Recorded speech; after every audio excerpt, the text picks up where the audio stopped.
안녕하세요. 저는 박진희라고 합니다. 이 이야기를 꺼내기까지 오래 망설였지만 요즘 들어 잠을 자도 마음이 편치 않아 이렇게 말을 꺼내봅니다. 결혼한 지는 이제 4년이 넘었고 남편과의 사이는 남보기엔 평범했어요. 싸울 땐 싸우고 웃을 땐 웃고 그냥 다른 부부들처럼 그렇게 흘러가고 있었죠. 그런데 그 평범함이라는 게요. 얼마나 억울하고 고단한 줄 겪어보지 않으면 몰라요. 제 결혼은 사실 시작부터 조금 삐걱거렸어요. 남편은 서울에서 직장 다니고 있었고 저는 수원에 있는 부모님 곁에서 프리랜서로 일하고 있었죠.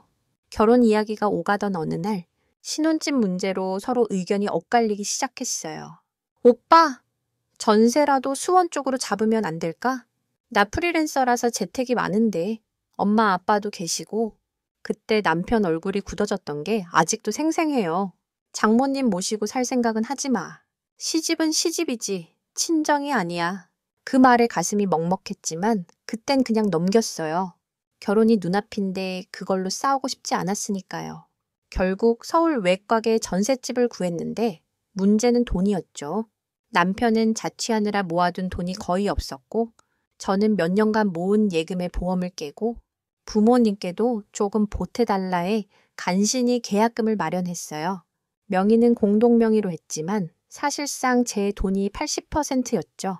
그렇게 결혼을 하고 처음엔 나쁘지 않았어요. 출근하는 남편을 배웅하고 일 끝나면 저녁을 차려두고 기다리는 일상. 주말마다 청소하고 장도 보고 평범하게 살고 있었어요. 하지만 어느 순간부터 남편의 말투가 달라졌어요. 아니, 이 집도 내 돈 들어간 거잖아. 시댁 행사 좀 챙겨. 내가 명예 넣자고 한 건 너잖아. 괜히 공동명예 한 거 후회되냐? 조금씩, 아주 조금씩 남편은 이 집은 우리 둘의 것이라는 태도에서 내 몫도 있다는 태도로 바뀌었고 제가 집안일이나 명절 일정에서 시댁 쪽을 우선하지 않으면 은근히 삐치거나 화를 냈어요. 결정적인 건 제가 친정 부모님을 모시고 살고 싶다는 이야기를 꺼냈을 때였어요. 그때 저는 정말 많이 지쳐 있었어요. 아버지께서 디스크 수술을 받으시고 나서 회복이 더뎌서 어머니 혼자 간병하느라 몸이 다 망가져 버리셨거든요. 오빠, 있잖아. 우리 이 집 계속 살면서 엄마 아빠 방 하나 만들어 드리면 안 될까? 간병인도 못 쓰고 엄마가 매일 쓰러지기 직전이야. 그 말을 꺼냈을 때 남편의 반응은 정말 너무 차가웠어요. 그럼 너 혼자 친정으로 들어가. 여긴 우리 집이고 너희 부모님 요양원 알아보는 게 먼저 아니야? 그 순간 숨이 턱 막혔어요. 제가 그동안 이 집에 들인 시간과 돈, 노력은 도대체 뭐였을까요? 다음 날 저는 혼자 차를 몰고 수원 친정으로 갔습니다. 아무 말도 하지 않고요. 엄마는 제가 불쑥 나타나자 놀라셨지만 무슨 말인지는 금세 눈치채셨어요. 네가 뭘 잘못했겠니? 얼굴이 다 말해준다. 엄마는 그렇게 조용히 제 손을 잡아주셨어요. 그날 밤 저는 오랜만에 엄마 품에 안겨 울었습니다. 그런데 그로부터 일주일 뒤 남편이 집으로 찾아왔어요. 그리고 믿을 수 없는 말을 꺼냈죠. 진희야, 나 우리 집 팔 생각이야. 대신 조건이 하나 있어. 그 순간 저는 남편이 무슨 말을 꺼낼지 몰라 가슴이 덜컥 내려앉았고 그의 입에서 나온 그 조건은 상상도 못한 이야기였습니다. 그날 오후 남편은 조심스레 수원 친정집 현관을 두드렸습니다. 문을 열자 낯빛이 많이 상한 얼굴로 저를 마주했죠. 진희야, 잠깐 얘기 좀 할 수 있을까? 저는 말없이 고개만 끄덕였고 엄마는 주방에서 묵묵히 우리를 피해 주셨어요. 거실 소파에 마주 앉은 우리는 그렇게 한참 말이 없었죠. 그러다 남편이 조심스레 입을 열었습니다. 나 우리 집 팔려고 해. 정확히 말하면 전세를 빼서 좀 더 작은 데로 옮기고 그 돈으로 시부모님 근처로 이사하려고 해. 그 말을 들었을 때 눈앞이 하얘졌어요. 지금 이 상황에서 그 얘기를 꺼낸다고 가슴이 쿵 내려앉았습니다. 너무한다, 오빠. 이 타이밍에 그 얘기를 왜 해? 제가 그렇게 묻자 남편은 잠시 입을 다물고는 뭔가 생각이 정리 안 된 듯한 얼굴로 말을 이었죠. 그게 나도 생각이 많았어. 네가 그날 그렇게 집 나가고 나서 머리가 복잡했거든. 근데 문득 이런 생각이 들더라. 무슨 생각? 우리 결혼할 때 내 돈으로 집 마련했잖아. 그게 늘 마음에 걸렸어.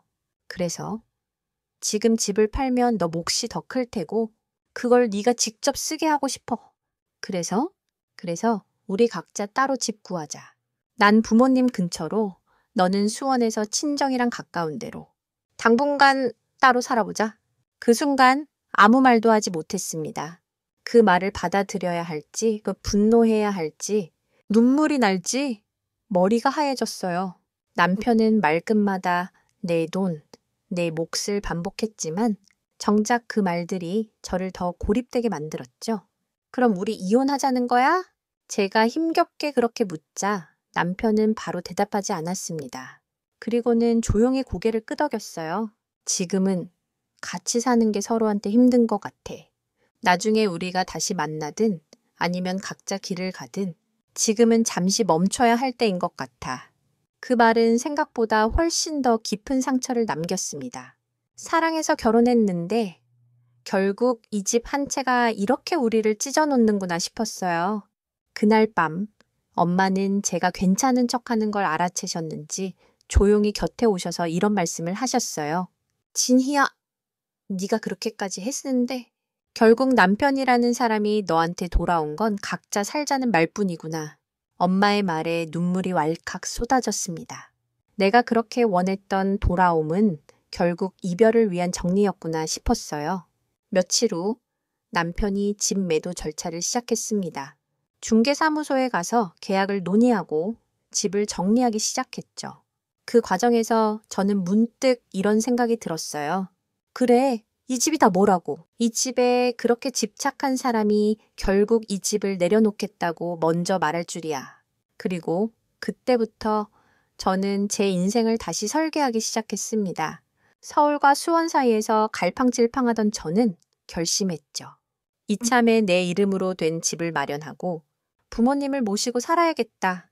그 말만 들어도 숨이 확 트이는 기분이었어요. 혼자 버틸 수 있을까 두려움도 있었지만 적어도 더 이상 타인의 기준에 흔들리며 살고 싶지 않았습니다. 그로부터 한 달 뒤 전세금에서 제 지분만큼 받은 돈으로 저는 수원에 조그만 빌라 하나를 계약했습니다.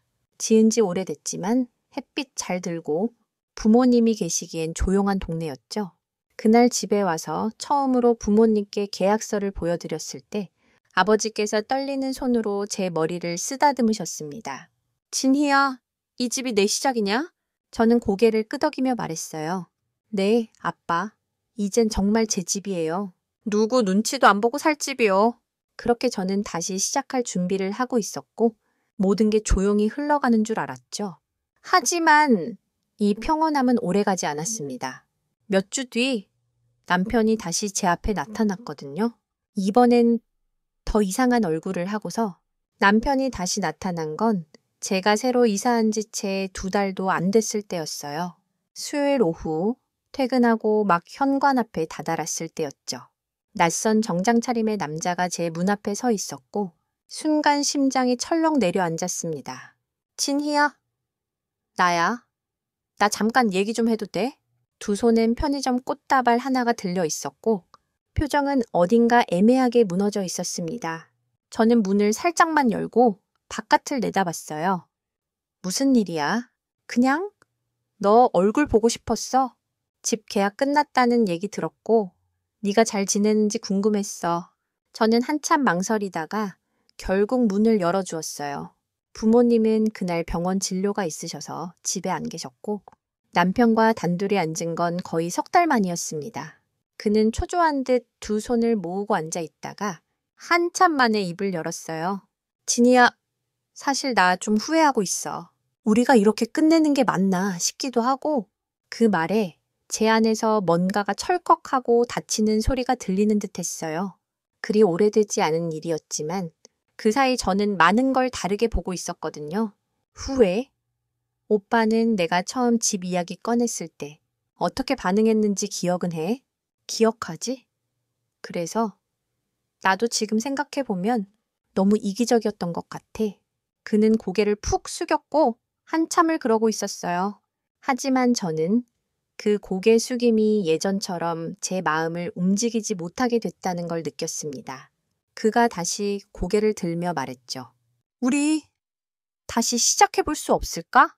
그 순간 저는 아무 말도 하지 않았습니다. 창밖엔 저녁 햇살이 부드럽게 쏟아지고 있었고 어쩌면 그 빛이 제 마음을 조금은 차갑게 만들어준 것 같았어요. 오빠, 난 오빠랑 싸우고 싶지 않아. 그런데 지금의 나는 다시 돌아갈 준비가 안 돼. 준비 안 됐다는 건 아직 가능성이 있다는 말이야? 그 질문에 저는 조용히 고개를 저었어요. 아니, 그게 아니라 그냥 나 이제 나를 먼저 생각하려고. 그 말은 그에게 너무 낯설게 들렸나 봐요. 결혼 생활 내내 저는 늘 양보하고 조율하는 쪽이었거든요. 진희야, 나 요즘 상담도 받고 있어. 부모님이랑 거리도 좀 두고 내 입장에서 생각하려고 노력하고 있어. 그 말이 거짓은 아니라는 걸 느낄 수 있었지만 이미 마음의 시계는 예전으로 되돌아가지 않았어요. 오히려 저는 조용히 그에게 한 가지를 물었습니다. 오빠, 혹시 지금 이 말들 오빠 마음에서 나온 거야? 아니면 시댁 쪽에서 무슨 얘기라도 했어? 그 순간 그의 표정이 아주 잠깐 흔들렸습니다. 그리고 그 흔들림이 저에게는 결정적인 단서가 되었어요.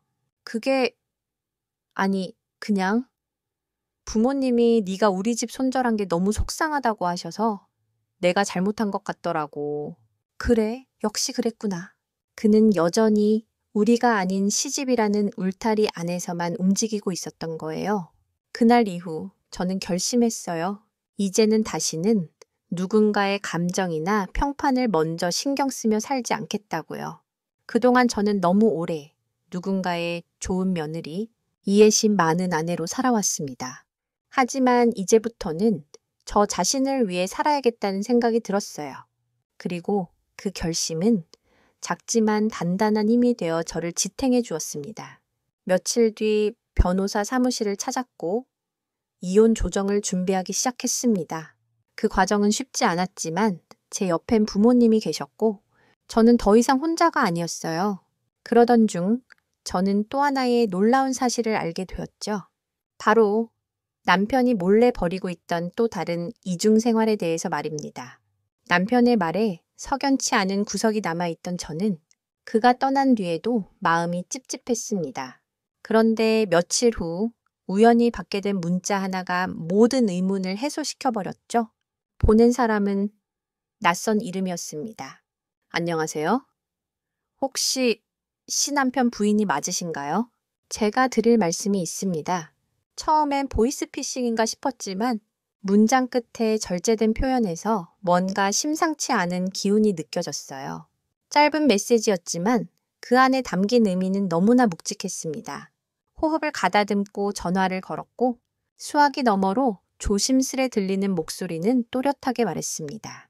저는 씨랑 같은 회사에서 일했던 김지연이라고 해요. 저희는 한때 가까운 사이였고요. 그분이 요즘 다시 연락을 시도해서 너무 불안한 마음에 드리는 말씀이에요. 혹시 모르셨을까봐 그 순간 머릿속이 멍해졌습니다. 지연 씨는 차분한 말투로 남편과의 관계, 그리고 최근에 있었던 이상한 행동들을 설명해 주었어요.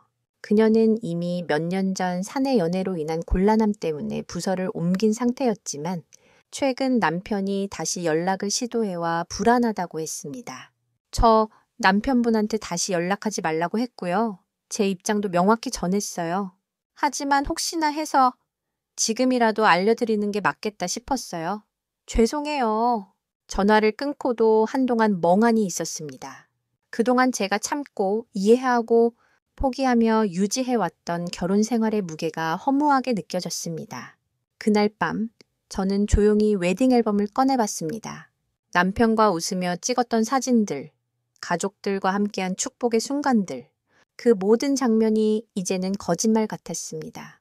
다음 날 저는 변호사에게 상황을 추가로 알렸고 이혼 조정 절차에 정서적 배신 항목까지 포함하게 되었어요. 그리고 더 이상 미련을 남기고 싶지 않았기에 공동명의였던 예금 계좌도 정리하고 법적으로 깔끔하게 끝내기로 마음먹었습니다. 며칠 뒤 시어머니에게서 전화가 왔습니다. 그날따라 이상하게 조용한 음성이었죠. 진희야, 네가 이렇게까지 마음을 접을 줄 몰랐다. 우리 집안 일로 너 마음 다친 거 미안하구나. 처음 듣는 말이었습니다.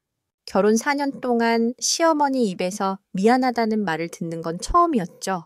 하지만 그 말조차 제 마음을 움직이진 못했어요. 너무 늦은 사과였고 저는 이미 돌아오지 않을 강을 건넜으니까요. 어머님, 이제 저도 제 삶을 좀 살아보려 해요. 그동안 좋은 며느리는 못 됐지만 좋은 딸이 되고 싶어요. 그 말에 어머님은 한참 침묵하셨고 통화는 조용히 끝났습니다. 그리고 저는 정리된 웨딩 앨범을 신문지에 싸서 버렸습니다. 결혼이 끝났다는 건 단지 서류상의 일이 아니라 제 마음에서도 완전히 정리가 되어야 했기 때문이었어요. 그렇게 저는 혼자가 되었고 동시에 홀가분해졌습니다. 부모님과 함께하는 조용한 일상이 그 어떤 집보다 편안했고 어떤 명절보다 따뜻했습니다. 그런데요, 그렇게 정리된 줄 알았던 제 인생에 뜻밖의 또 다른 사람이 찾아왔습니다. 바로 남편의 회사 동료였다는 김지연 씨였습니다. 지연 씨와 처음 만난 건 동네 카페에서였어요. 저는 반신반의하며 나갔고 그녀는 생각보다 훨씬 조용하고 단정한 사람이었습니다. 이렇게 직접 만나자고 해서 죄송해요. 그냥 직접 얼굴 보고 말씀드리고 싶었어요. 그녀는 종이 봉투 하나를 제게 건넸습니다. 안에는 남편이 보낸 메시지 캡처와 메신저 대화 내용들이 출력되어 있었어요. 그땐 내가 미쳤었나 봐. 너 생각이 자꾸 나. 진이랑은 마음이 멀어졌어. 너는 나 이해해 줄 거라 믿어. 그걸 읽는 순간 마음이 다시 쿵 내려앉는 느낌이었습니다. 이미 알고 있던 사실인데도 활자로 보니 더 적나라 했어요. 그 사람 전에도 저한테 거짓말 많이 했어요. 그땐 제가 몰랐는데 지금 생각해 보면 전부 계산이었더라고요. 지연 씨는 말끝마다 조심스러웠지만 표정만큼은 단호했습니다. 그녀 역시 상처 입은 사람이었고 어쩌면 저보다 더 오래 그 상처를 끌어안고 살았던 사람이었죠. 진희 씨, 혹시 이 자료들 필요하시면 소송에 쓰셔도 괜찮아요. 전 더 이상 엮이고 싶지 않아서요. 그 말에 저는 고개를 끄덕였고 두 손으로 봉투를 꼭 쥐었습니다. 그 안엔 단지 증거만이 아니라 그동안 제가 느끼지 못했던 누군가의 연대가 있었던 것 같았어요. 지연 씨는 마지막으로 이렇게 말했죠. 진혜 씨, 당신은 절대 약한 사람이 아니에요. 이혼은 끝이 아니라 시작일 수도 있어요. 저도 그렇게 믿고 살기로 했어요. 그 말을 듣는 순간 뭔가 마음속에 울컥 차오르는 게 있었습니다. 이름도 얼굴도 몰랐던 한 여자의 말 한마디가 그렇게 위로가 될 줄 몰랐어요. 집으로 돌아와 엄마와 마주 앉았을 때 저는 처음으로 제 감정을 제대로 말할 수 있었어요. 엄마, 나 진짜 괜찮아질 수 있을까? 엄마는 조용히 제 손등을 감싸 안으시며 말했어요. 진희야, 너는 원래 괜찮은 아이야. 단지 너무 오래 다른 사람 입장에서만 살아와서 내 마음이 지쳐 있었던 거지. 그 말에 눈물이 왈칵 쏟아졌습니다. 정말이지. 그동안 나는 누구의 입장만을 생각하며 살았던 걸까? 결혼 생활 4년 동안 나는 단 한 번이라도 내 기분이 어떤지를 중요하게 여긴 적이 있었던가? 그날 밤 저는 깊은 잠에 빠졌습니다. 오랜만에, 정말 오랜만에 꿈도 꾸지 않고 푹 잠든 밤이었어요. 그리고 다음 날 저는 변호사에게 정식으로 소송 전환 의사를 밝혔습니다.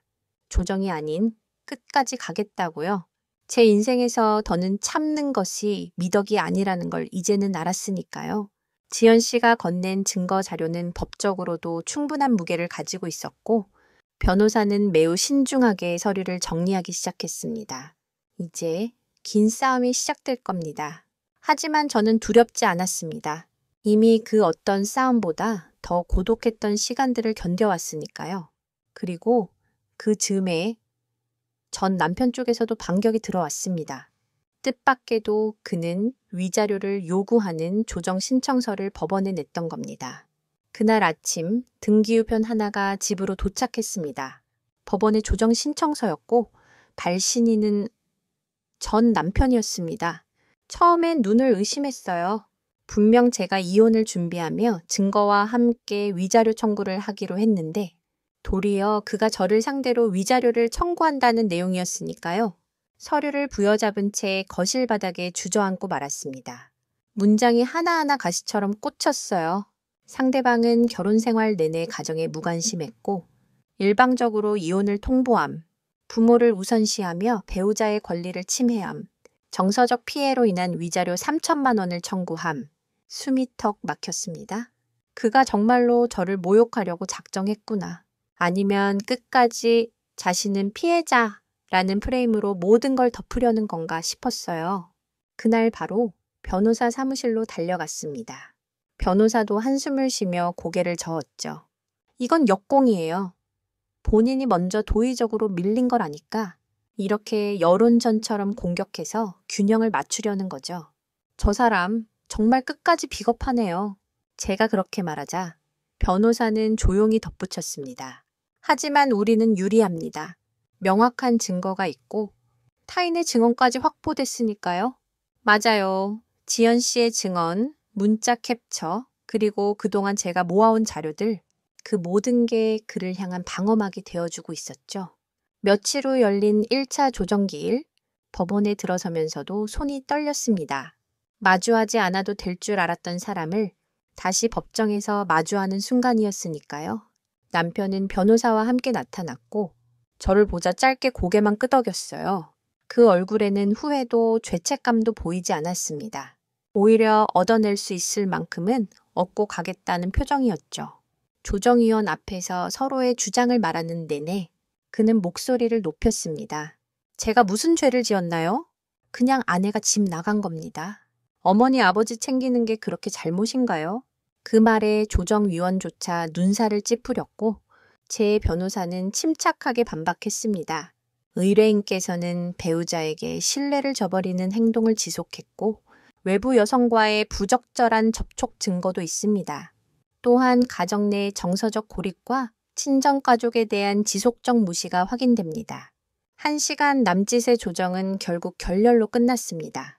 이제는 정식 재판으로 넘어갈 수밖에 없는 상황. 법원 계단을 내려오며 저는 문득 이런 생각이 들었습니다. 이 싸움의 끝엔 과연 무엇이 있을까? 승리라는 말로 설명할 수 없는 복잡한 감정이 복받쳤습니다. 하지만 한 가지는 확실했어요. 이 싸움은 단지 위자료나 재산 분할을 위한 법적 다툼이 아니라 그동안 무시당하고 억눌려왔던 저 자신의 삶에 대한 복권이라는 것. 그날 밤 조용한 방에서 일기장을 꺼내 글을 썼습니다. 나는 참아왔던 여자가 아니다. 나는 사랑받지 못한 여자가 아니다. 나는 드디어 나로 살기로 결심한 여자다. 그리고 다음 재판까지 남은 시간 동안 저는 또 한 번 놀라운 사실을 접하게 됩니다. 전 남편의 시댁 재산 문제가 얽힌 은밀한 진실이 수면 위로 드러나기 시작한 것이었죠. 조정이 결렬되고 재판을 준비하는 동안 저는 더 이상 뒤를 돌아보지 않기로 했습니다. 그런데 어느 날 제게 예상치 못한 연락이 하나 들어왔어요. 발신인은 전 시댁의 큰며느리, 그러니까 전 남편의 형수였습니다. 단 둘이 통화해 본 적은 한 번도 없었기에 순간 의아했죠. 진희 씨, 나야. 이 형수, 혹시 잠깐 볼 수 있을까? 그냥 당신한테 알려야 할 말이 있어서 처음엔 거절할까 고민했어요. 하지만 알려야 할 말이라는 그 말이 계속 귀에 맴돌아 결국 만나게 됐습니다. 한적한 카페에 마주 앉은 그녀는 다짜고짜 이야기를 꺼냈습니다. 사실은 시어머님 몇 년 전부터 슬쩍슬쩍 재산 정리를 해왔어. 겉으론 가진 거 없다 하시지만 실제론 이한테 꽤 많은 금액을 넘기셨더라고. 그녀는 남편 몰래 복사해둔 부동산 등기부등본과 가족명의 계좌 내역을 보여줬어요. 그리고 그 안에는 제가 알지 못했던 진실이 고스란히 담겨 있었습니다. 이거 봐봐. 이 땅, 시어머님 명의로 돼 있었는데 1년 전에 이 앞으로 넘어갔어. 게다가 이는 그걸 담보로 대출까지 받았더라. 근데 너한텐 그 얘기 한마디도 안 했지? 순간 숨이 멎는 것 같았어요. 결혼 당시 그렇게 돈 없다고 했던 사람, 집 구할 땐 내 통장만 바라보던 사람이 사실은 몰래 땅과 현금을 물려받고 있었다는 사실에 눈앞이 흐려졌습니다. 왜 이걸 지금 나한테 말하세요? 그녀는 씁쓸하게 웃었습니다. 나는 사실 형님한테도 당했거든. 시댁은 며느리를 며느리로 안 봐. 자기들끼리만 돈 돌리고 상속도 조용히 끝내버려. 진희 씨는 착해서 아무것도 몰랐을 거야. 근데 이제는 알 필요가 있어. 그녀는 마지막에 이런 말도 덧붙였어요. 혹시라도 재판에서 불리하게 나올까봐 겁나겠지만 진실은 밝혀져야 해. 그리고 너는 절대 그 사람들한테 질 사람이 아니야. 그날 집에 돌아와 저는 한참을 가만히 앉아 있었습니다. 마음이 고요해지는 게 아니라 묘하게 또렷해졌어요. 숨기고 조종하려던 사람들 속에서 저는 점점 더 진짜 나를 찾아가고 있었던 거예요. 다음 날 변호사에게 모든 자료를 전달했고 그 역시 놀란 표정을 감추지 못했어요. 이건 단순한 이혼이 아니라 재산 은닉과 기망행위까지 포함된 사건입니다. 재판 전략을 전면 수정하겠습니다. 그 말을 듣는 순간 저는 결심했죠. 더 이상 감정에 흔들리지 말자. 이건 이제 내 감정의 해방이자 법적 정의의 과정이니까. 그로부터 몇 주 후 법정에 다시 서게 된 날, 저는 떨지 않았습니다. 입술이 바짝 말라도 눈빛만은 흔들리지 않았어요. 재판은 이제 결정적인 순간을 향해 나아가고 있었고, 저는 이 싸움의 끝에서 드디어 모든 것을 드러내기로 결심했습니다. 그리고 그날 오후 전 남편의 얼굴에서 처음으로 진심으로 두려운 표정이 떠올랐습니다. 재판 당일 법정은 생각보다 더 조용하고 차가운 분위기였습니다. 목에 힘이 들어가고 손끝이 저릴 정도로 긴장이 몰려왔지만 저는 스스로에게 속삭였어요. 괜찮아. 넌 진실을 말하러 온 거야. 누굴 무너뜨리기 위해서가 아니라 스스로를 지키기 위해서. 판사는 서류를 넘기며 조용히 말했습니다. 박진희 씨 증언석으로 나와주세요. 천천히 자리에서 일어나 증언석에 섰습니다. 내 눈앞에는 남편? 아니 이제 곧 전 남편이 될 사람이 앉아 있었고 그의 옆엔 그의 변호인이 굳은 표정으로 고개를 떨구고 있었습니다. 진희 씨, 재산 관련하여 주장하신 은닉 사실에 대해 말씀해 주세요. 조용히 숨을 들이쉬고 저는 하나씩 말을 꺼냈습니다. 결혼 당시 남편은 시댁에는 아무런 자산이 없다고 했습니다. 저는 제 예금, 보험, 부모님의 도움까지 받아 전세 자금을 마련했죠. 하지만 최근 전 시댁이 제게 알리지 않고 수천만 원 상당의 토지를 남편 앞으로 명예 이전했다는 사실을 확인했습니다. 판사의 눈빛이 바뀌었고 변호사는 타이밍을 놓치지 않고 관련 등기부등본과 계좌 흐름 자료를 제출했습니다. 그 순간 전 남편의 얼굴이 처음으로 흔들렸습니다. 그는 말을 더듬으며 반박하려 했지만 판사는 손을 들어 제지했죠. 자료가 이 정도면 충분합니다. 다음 진술자 요청 전까지는 침묵해 주세요. 그 장면을 보며 이상하게 가슴이 뻥 뚫리는 느낌이 들었습니다. 분노도 눈물도 아닌 뭔가 묵직한 것 하나가 내려앉은 느낌이랄까요? 이제야 내가 진짜 내 편이 되어주는 순간이 온 것 같았어요. 재판이 끝난 후 저는 홀로 법정 계단을 내려오며 고개를 들었습니다. 맑은 햇살이 쏟아지는 그날, 제 발걸음은 전보다 훨씬 가벼웠어요. 그날 밤 오랜만에 아버지와 마주 앉아 소주 한 잔을 기울였습니다. 아버지는 술잔을 내려놓고 제 어깨를 다독이며 이렇게 말하셨어요. 진희야, 넌 참 잘 이겨냈다. 사람은 말이야, 누구한테 이기는 게 아니라 자기 자신한테 이기는 거더라. 그 말에 저는 웃음 섞인 눈물을 흘렸습니다. 맞아요. 이 싸움은 전 남편을 무너뜨리기 위한 게 아니라 스스로를 더는 무너뜨리지 않기 위한 싸움이었어요. 며칠 뒤 법원으로부터 1심 판결문이 도착했습니다. 원고의 이혼 청구 인용, 피고는 정신적 손해배상으로 위자료 지급 의무 있음, 부당한 재산 은닉 사실 확인 청구액 일부 인정, 종이에 적힌 활자들을 천천히 읽으며 저는 아주 오랜만에 심호흡을 했습니다. 이제 진짜 끝났다는 걸 처음으로 실감했죠. 그날 밤 저는 결혼 반지를 꺼내 작은 상자에 담았습니다. 그 위에 손으로 한 글자 적었어요. 고마웠어. 이제는 안녕? 하지만 이게 진짜 끝은 아니었어요. 오히려 그 이후에 제 인생은 아주 뜻밖의 방향으로 움직이기 시작했습니다. 재판이 끝나고 제 삶은 새로운 계절을 맞이한 것 같았습니다. 아무도 박수를 쳐주지 않았지만 저 혼자 박수치며 살아가는 기분이었죠. 이제야 내 이름으로 된 집에서, 내가 만든 공간에서 가장 소중한 사람들과 함께 하루하루를 온전히 살아갈 수 있게 되었으니까요. 아침마다 햇살이 들어오는 거실 창가에 앉아 따뜻한 차를 마시며 하루를 시작하는 시간이 생겼고, 부모님도 이전보다 훨씬 건강해지셨어요. 어느 날 엄마가 작은 봉투를 제 손에 건네셨어요. 안에는 오래된 편지 한 장과 조그만 메모지가 담겨 있었죠. 진희야, 이건 네가 20살 때 썼던 다이어리에서 꺼낸 거야. 그때 넌 이런 말을 적었더라. 나는 나중에 돈 많이 벌어서 엄마 아빠랑 같이 살고 싶다. 아무 눈치도 안 보고 우리끼리 웃으며 사는 집을 꼭 만들 거야. 그 글씨는 투박하고 앳된 필체였지만 지금의 제가 꼭 안아주고 싶은 과거의 저였습니다. 진짜 이렇네. 진이 너 결국 해냈다. 엄마의 말에 저는 웃으면서도 눈물이 났습니다. 누구는 이혼을 실패라 말하지만 저에게 이혼은 내 삶을 다시 시작하게 해준 출구였어요. 그 무렵부터 저는 작은 강의를 시작하게 되었습니다. 지역 커뮤니티에서 중장년 여성을 대상으로 자기회복 수업을 맡게 되었고, 그 안에서 또 다른 의미의 가족들을 만나게 되었죠. 진희 씨, 이 이야기를 책으로 써보면 어때요? 많은 분들이 힘을 얻을 수 있을 것 같은데요.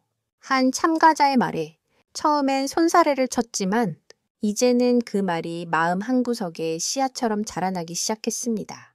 그 후로 저는 제 이야기를 천천히 써 내려가기 시작했습니다. 이름도 얼굴도 모르는 누군가가 이 글을 읽고 나도 다시 살아갈 수 있겠다는 희망을 품기를 바라며요. 어느 날 동네 작은 북토크 행사에 초청받아 제 이야기를 짧게 들려드릴 기회가 생겼습니다. 처음엔 손이 덜덜 떨렸지만 마이크를 잡고 이렇게 말했어요.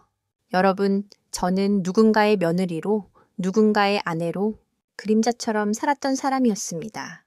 하지만 지금은 제 이름 석자로 살아가고 있습니다. 이혼은 끝이 아니라 시작이 될 수 있습니다. 사랑받을 자격이 없는 사람이 아니라 더는 참지 않아도 되는 사람으로 바뀌는 것이니까요. 행사장을 나서던 그날 한 중년 여성이 제 손을 꼭 잡고 이렇게 말하셨습니다. 진희 씨, 고맙습니다. 덕분에 저도 오늘 용기 내기로 했어요. 그 말을 들은 순간 저는 처음으로 확신할 수 있었습니다. 내가 겪은 모든 상처와 싸움이 누군가에게 작은 등불이 될 수 있다는 걸요. 하지만 인생이라는 건 언제나 뜻밖의 선물을 주기도 하잖아요. 그날 이후 제 일상 속에 조용히 다가온 누군가가 있었어요. 그는 아주 천천히 그리고 아주 정직하게 제 삶에 말을 걸어왔습니다. 그 남자를 처음 만난 건 아주 우연한 자리였어요. 지역 커뮤니티에서 열린 심리회복 강좌에 참여한 한 참가자였고 처음엔 그냥 조용히 앉아 듣기만 하는 사람이었죠. 몇 주가 지나고 강의가 끝난 어느 날 그가 조심스레 다가와 말했습니다. 박진희 씨 강의 참 좋았습니다. 저도 요즘 정리 중인 인생이 하나 있어서요. 짧은 인사였지만 그 말은 묘하게 제 마음에 남았어요. 그 뒤로 그는 종종 커뮤니티 센터 근처 카페에서 마주쳤고 한 번은 커피 2잔 중 하나를 제 앞에 조심스레 놓고 갔죠. 아메리카노 좋아하신다고 하셨잖아요. 설탕은 안 넣었습니다. 그런데 희한하게도 그 사소한 배려가 지금껏 겪어온 관계들과는 전혀 다른 온도를 느끼게 했어요. 그는 조급하지 않았고 제 경계를 넘지 않았고 무엇보다 제 이야기를 궁금해하지 않는 척하지 않았어요. 저를 동정하지도 위로하려 들지도 않았고요. 그저 있는 그대로 들어주고 가끔 미소 지어주는 사람이었습니다.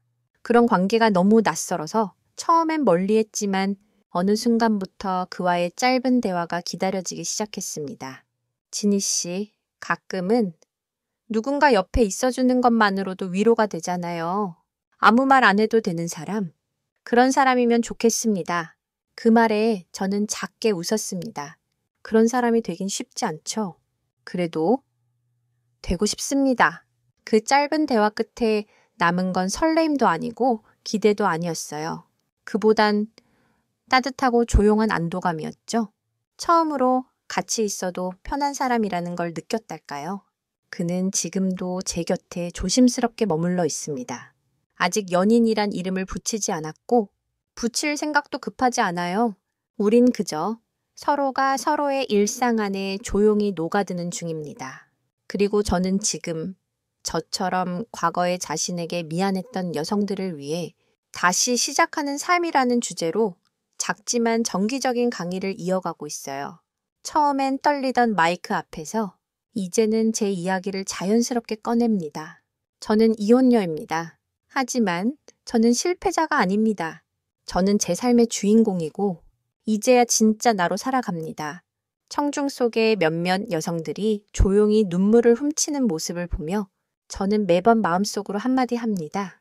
괜찮아요. 당신도 괜찮아질 거예요. 그렇게 아주 천천히 괜찮아질 거예요. 이제는 말할 수 있습니다. 그 모든 고통과 싸움, 배신과 외로움은 결국 저를 더 단단하게 만들기 위한 시간이었고 지금의 저는 예전보다 훨씬 자유롭고 평온한 사람이라는 걸요. 부모님과 함께 웃으며 저녁을 먹는 이 순간 창문 너머로 들어오는 바람이 참 따뜻하게 느껴집니다. 그리고 오늘 또 한 페이지를 이렇게 써내려 갑니다. 나는 더 이상 누군가의 그림자 속에 머물지 않는다. 나는 나로 산다. 여러분은 어떻게 생각하시나요? 당신이 다시 나로 살아가기 위해 지금 내려놓아야 할 건 무엇인가요?